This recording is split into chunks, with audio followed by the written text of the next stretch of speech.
Well, it's one for the money, two for the show. Mais tu te réveilles quand là? Hep hep hep. Ah, c'est vrai, j'avais oublié qu'il fallait que j'ai pépé. Well, it's one for the money, two for the show. Hep hep hep de quoi, Thomas? Est-ce que tu te croirais pas en week-end là? Oui, et je vais au dancing. Super, mais écoute, on a encore une météo à faire, je te rappelle. Ok, c'est bien parce que c'est toi. Bonjour à tous et bienvenue. Aujourd'hui, nous sommes vendredi, donc à 2 doigts du week-end quand même. 12 septembre 2025. Bonne fête Apollinaire. Vieux prénom qui devrait revenir à la mode, il est vraiment joli. Et c'est la mode de revenir sur les vieux prénoms. Je connais notamment à Marcel.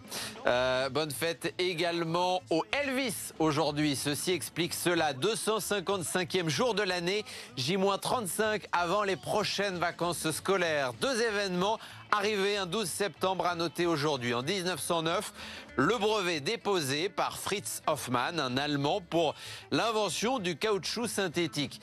Je dis bien synthétique car le naturel, on l'avait découvert il y a bien longtemps en Amérique du Sud et Amérique centrale, notamment auprès de l'Hévéa, l'arbre à caoutchouc ou encore le gaïul. En 1940, c'est un autre arbre. 1940, autre événement arrivé un 12 septembre, la découverte de la grotte de Lascaux par 4 adolescents, Georges, Simon, Marcel et Jacques. Georges et Simon vont malheureusement être déportés à Auschwitz. Pour ce qui est de Marcel et de Jacques, ils vont planter leur campement devant la grotte, notamment pendant l'hiver 40-41, et ensuite devenir guides dans la grotte de Lascaux avec ses peintures rupestres.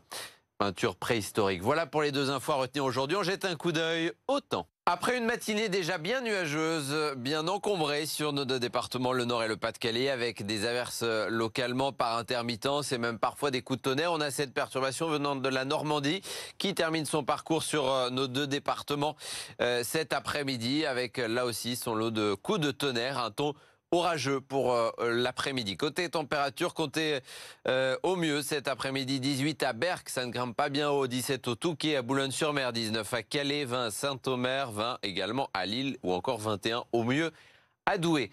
Pour ce week-end et les jours à venir, regardez ce qui nous attend. Demain, grisaille, soleil timide, pluie, dimanche un ciel couvert, lundi un presque beau temps, il faudra en profiter.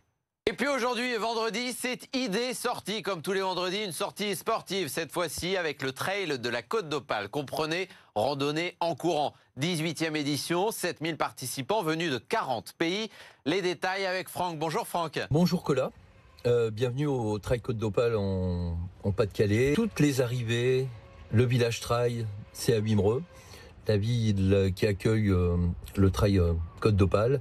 Sinon, les épreuves se déroulent un peu partout sur la terre des deux caps. Des départs depuis Écale, avec des départs du Cap Blondet, pour le 42, pour le 25 km le dimanche. Des départs du Cap Grinet pour le 18 km le dimanche.